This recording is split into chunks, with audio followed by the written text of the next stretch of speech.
ఏమి మాట్లాడబోతున్నాడో దేవుని యొక్క మాటలు మనం ధ్యానించబోతున్నాం. సో గత వారం మనం ఏం చెప్పుకున్నాము? గుర్తుందా?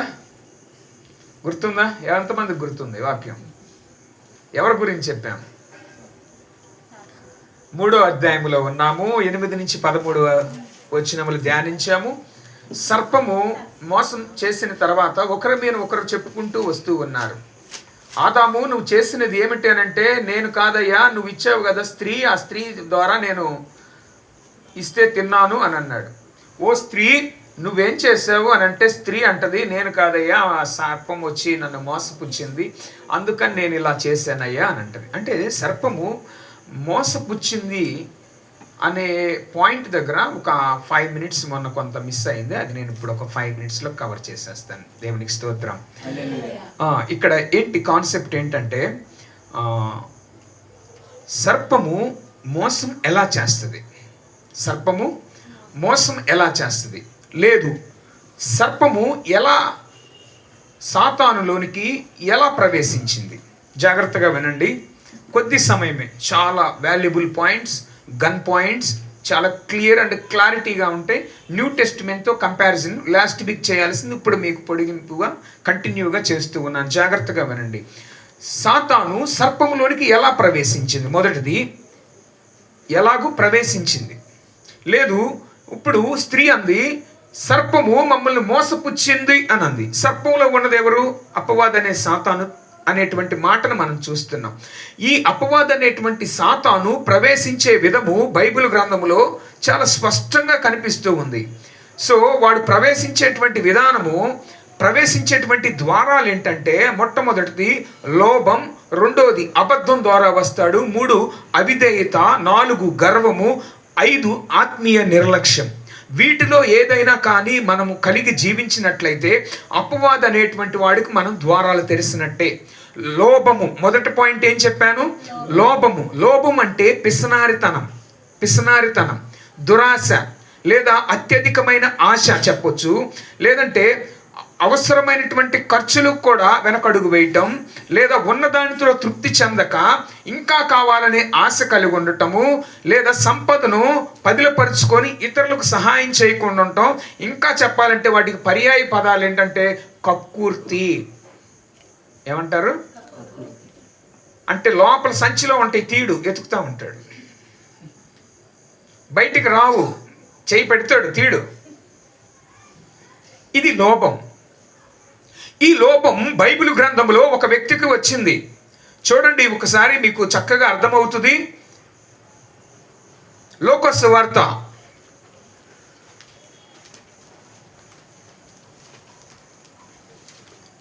22వ అధ్యాయం 3వ వచనం. అక్కడ సాతాను యోధాలో ప్రవేశించుననే మాట చూస్తున్నాము. ఇక్కడ 12 మంది శిష్యులలో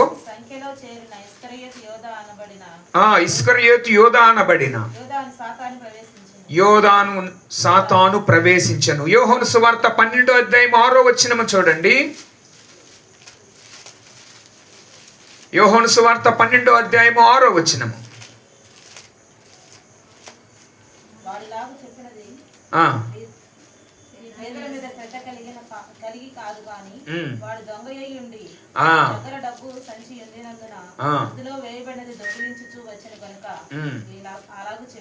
అది ఆ 12 మంది శిష్యుల్లో ఒకడు ఈ యోధ. అతనికి ఖజానా బాధ్యత అనేది ఇచ్చారు. ఇస్కరియోతు అనేటువంటి పట్టణం, టౌన్ నుంచి వచ్చాడు కనుక సిటీగా ఉన్న వాళ్ళకి కొన్ని మనం ఎక్కువ పద్ధతులు ఇస్తూ ఉంటాం, బాగా తెలుసు వీళ్ళకని. అట్లాగే యోధా కూడా ఇస్కరియోతు అనేటువంటి పట్టణం నుంచి వచ్చాడు అతను. అందుకని ఏం చేశాడంటే క్యాలిక్యులేషన్స్ ఇవన్నీ కూడా డబ్బులకు సంబంధించి చక్కగా చేస్తాడని చెప్పి ప్రభువు కావచ్చు, శిష్యులు కావచ్చు, పలానా ఆయనకి ఇవ్వండి అని అప్పచెప్పారనమాట.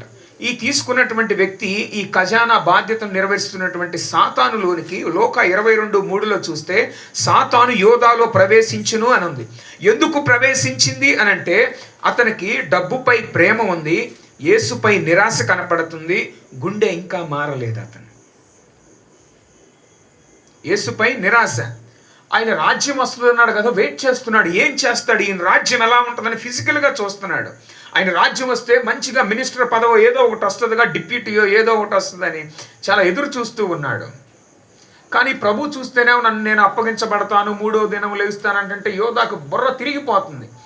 అతను అనుకున్న క్యాలిక్యులేషన్ ఒకలాగుంది, దేవుడు చెప్పేటువంటి క్యాలిక్యులేషన్ మరొకలాగుంది. ఇదేంట్రా ఇలా ఉంటుంది, ఈయన రాజు అవుతాడు అనుకుంటే రాజులో అయితే నేను ఆ క్యాబినెట్లో లేదా మినిస్టర్లో ఏదో ఒకటి శాఖ నాకు వచ్చిందని యోధా ఎంతగానో ఆశ కలిగి ఉంటే, ప్రభు చెప్పే మాటకి యోధాకి ఏం చేయాలో తెలియక 30 వెండి నాణ్యములకు అమ్మి వేయబడాలని చెప్పి వారితో చెయ్యి కలిపాడు. అప్పుడు సాతాను అతనిలో ప్రవేశించింది అనేటువంటి మాటను మనం చూస్తూ ఉన్నాం. పాపము ఒక్కసారిగా రాలేదు, ముందు లోభం వచ్చింది, తర్వాత దురాశ వచ్చింది.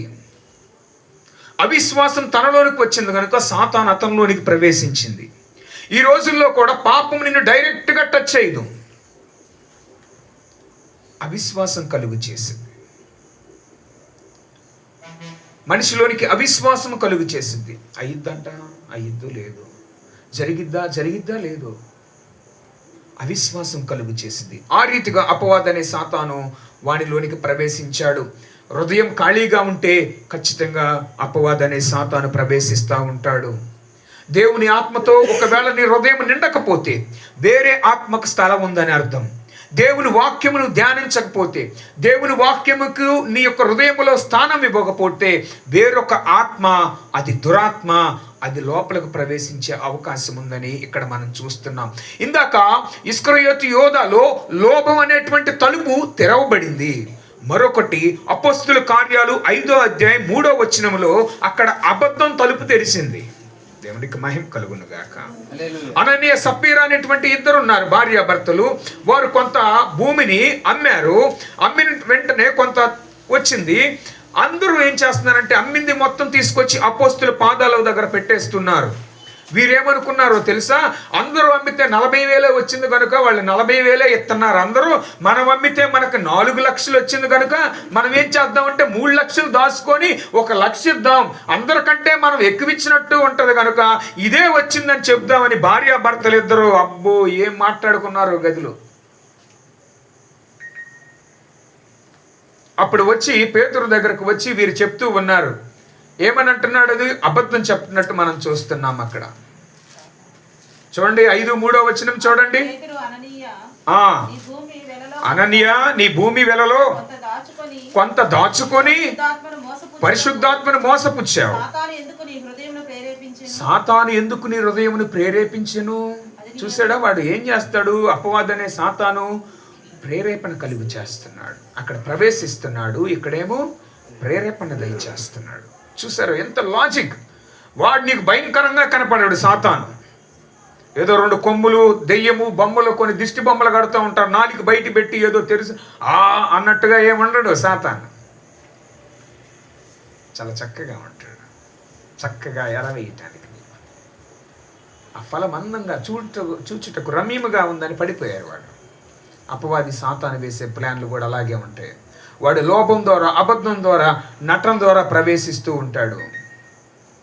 అందుకని రాత్రి మనము బహు జాగ్రత్తగా ఉండాలి. నీకొక్కటే ప్రతిరోజు ప్రార్థన చేసుకోవాలి. దేవుని వాక్యముతో నీ హృదయం నింపబడాలి. పశ్చాత్తాప జీవితమును కలిగి జీవించాలి. పరిశుద్ధాత్మతో సహవాసం చేస్తే వేరో ఆత్మ లోపలికి రాకోకుండా నువ్వు అడ్డుకట్టే వేయగలవు. దేవునికి మహిమ కలుగును గాక. హల్లెలూయా.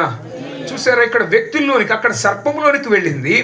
అది జంతువుల్లో ఒకటి అనుకుంటే ఇక్కడ మనుషుల్లోనికి కూడా సాతాను ప్రవేశించింది. సవుల్లో కూడా వస్తుంది. సమూయేలు గ్రంథమును చూసినట్టయితే అక్కడ మనకి సవుల్లోనికి చెడు ఆత్మ ప్రవేశించును అని ఉంది. మంచి ఆత్మ, దేవుని యొక్క సహవాసం దూరం అయితే ఏ ఆత్మ వెళుతుంది లోపలికి తెలుసా? చెడు ఆత్మ వెళుతుందంట. చెడు ఆత్మ అంటే దురాత్మ. దేవునికి దూరం అయితే, వాక్యం చదువుకోకుండా ఉంటే, బైబిల్ చదువుకోకుండా ఉంటే, దేవుని మాటలు వినుకోకుండా ఉంటే, ఆయన సహవాసానికి రాకోకుండా ఉంటే ఆ దురాత్మ మనలోనికి దూరే అవకాశం ఉంది. మన హృదయంలో మనం ఏ తలుపు తెరుస్తున్నాం ఈ రాత్రి జ్ఞాపకం చేసుకోవాలి. అక్కడ సర్పం మోసం చేసింది, సర్పానికి తలుపు తెరిసింది అవ్వ. ఇస్కరియోతు యోధా లోభానికి తలుపు తెరిశాడు. అననీయ సప్పీరా అనేటువంటి వారు అబద్ధానికి తలుపు తెరిశారు. నువ్వు దేనికి తలుపు తెరుస్తున్నావు? పాపానికి తలుపు తెరుస్తున్నావా? ఆశ, దురాశ అనేటువంటి వాటికి తెరుస్తున్నావా? ఈ లోకంలో దేనికోసం నువ్వు తలుపు తెలుస్తున్నావో నాకు తెలియదు. కానీ ప్రియ సహోదరి, సహోదరుడా, ఈ రాత్రి ప్రభు నీతో, నాతో, మనందరితో మాట్లాడుతున్నాడు. సాతాను ప్రవేశించే మార్గాలు చెప్పాను. వాడు నీ హృదయంలోనికి, మనలోనికి రాకోకుండా, మన కుటుంబాల్లోనికి రాకోకుండా ఉండాలంటే ప్రతిరోజు వాక్యం చదువుకోవాలి, ప్రార్థన చేసుకోవాలి, దేవునితో సహవాసం కలిగి ఉండాలి, పరిశుద్ధాత్మతో నింపబడే అనుభవంలో ఉండాలండి. హల్లెలూయా. ఇది ఎందుకనంటే వినేటప్పుడు చాలా బాగుంటుంది. ప్రాక్టికల్ అప్లికేషన్లో ప్రార్థన చేయాలంటే చేయనివ్వదండి. ఎందుకో తెలుసా? ప్రార్థన చేస్తే సాతాను మీద తారు పోసినట్టు మంట పుట్టిద్దంట. నువ్వు ఒక్కసారి దేవా నీకు స్తోత్రమయ్యా, నా కుటుంబాన్ని కాపాడు ప్రభా, దురాత్మలు నా ఇంట్లో లేకోకుండా చెయ్యి ప్రభా అని ఒక్క మాట అంటే వాడికి తారు పోసినట్టు ఉంటుందంట. నిజంగా ప్రార్థన చిన్నగా ఉండొచ్చేమో. నువ్వు అనుకుంటావు నాది ఒక ప్రార్థనేనా, నాదేం ప్రార్థన, నాదేం భక్తి, పెద్ద పెద్దోళ్ళది భక్తి అంటే, పెద్ద పెద్దోళ్ళది ప్రార్థన అంటే వాళ్ళు ఉపవాసం ఉండి చేస్తారు, వాళ్ళది భక్తి, వాళ్ళది పాట, నాది ఏం పాట, నాది ఒక పాటేనా, నాదేం వాక్యం, నేనేం చదువుతా, నాదేం ప్రార్థన అని నువ్వు తక్కువ వేసుకునేలాగా సాతాను చేస్తాడు. కానీ వచ్చి రాని ప్రార్థన దేవుడికి ఇంపుగా ఉంటుందంట. గట్టిగా చప్పట్లు కొట్టండి. నువ్వు ఒకవేళ చిన్న ప్రార్థన చేసినా, వచ్చి రాని ప్రార్థన చేసినా నువ్వు దేవుని ఆత్మతో నింపబడ్డావనే సత్యాన్ని గ్రహించు. అంతేకాదు దురాత్మను నువ్వు బయటికి పంపించేసి ఇంటికి కంచి వేసుకోవాలి. నీకు నువ్వే. దేవుడు గొప్ప విలువనిచ్చాడు తెలుసా? దేవుడు గొప్ప ధన్యతనిచ్చాడు తెలుసా? గొప్ప సీక్రెట్ చెప్పాడు ఏంటో తెలుసా? ఎవరినో పెట్టడం కాదు, ఎవరినో ఉంచటం కాదు, ప్రార్థన అనే గొప్ప తలంతు నీకు ఇచ్చాడు. ప్రార్థనతో నువ్వు కంచి వేసుకో, ప్రార్థనతో నీకు కావాల్సింది అడుగు, ప్రార్థనతో నీకు ఏం కావాలో అది దేవుడు ఇస్తాడని అంటున్నాడు. ఇస్ ఇట్ ట్రూ అని నువ్వు అనుకోవచ్చాము. ఇది నిజమేనా? Yes, it is true. ఇది నిజమే, నిజమే.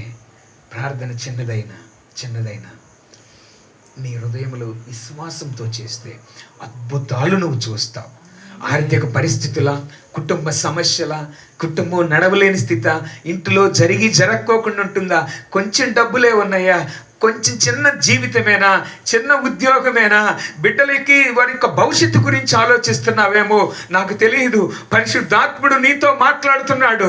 నిన్ను బలపరచాలనుకుంటున్నాడు, నిన్ను శక్తిగా చేయాలనుకుంటున్నాడు, నిన్ను గొప్పవాడిగా చేయాలనుకుంటున్నాడు. పరిస్థితులు చూడొద్దు, నీ ఫ్యూచర్ని బ్యూటిఫుల్గా చేస్తానంటున్నాడు, నిన్ను ఆశీర్వాదకరముగా చేస్తానంటున్నాడు, నిన్ను దీవెనకరముగా చేస్తానంటున్నాడు. అలాంటి దేవుడికి నువ్వు చిన్న ప్రార్థన చేసినా విలువైంది. ఈ చిన్న ప్రార్థన సాతాను చేయనివ్వడు, జాగ్రత్త. కానీ చిన్న ప్రార్థన సాతాను చేయలేకపోయినా నువ్వు చేస్తే నీ తరతరాలు వర్ధిల్లుతాయి. దేవునికి స్తోత్రం. ఒక చిన్న ప్రార్థన 10 తరాలను కాపాడిద్దంట. ఏ తరంలో చేసిన ప్రార్థన ఈ రోజు నిన్ను ఆపుతుందో నాకు తెలియదు. కానీ ఈ క్షణంలో నువ్వు చేసే ప్రార్థన నీ బిడ్డల బిడ్డల బిడ్డల బిడ్డల తరాలు దేవుడు ఆశీర్వాదకరముగా చేస్తాడు. హల్లెలూయా. నీకేం కావాలో అడుగు, ఏం కావాలో అడుగు, ఏది నీకు కొరతగా ఉందో అడుగు, అది ఆయన ఇచ్చేవాడుగా ఉన్నాడు. దేవునికి స్తోత్రం.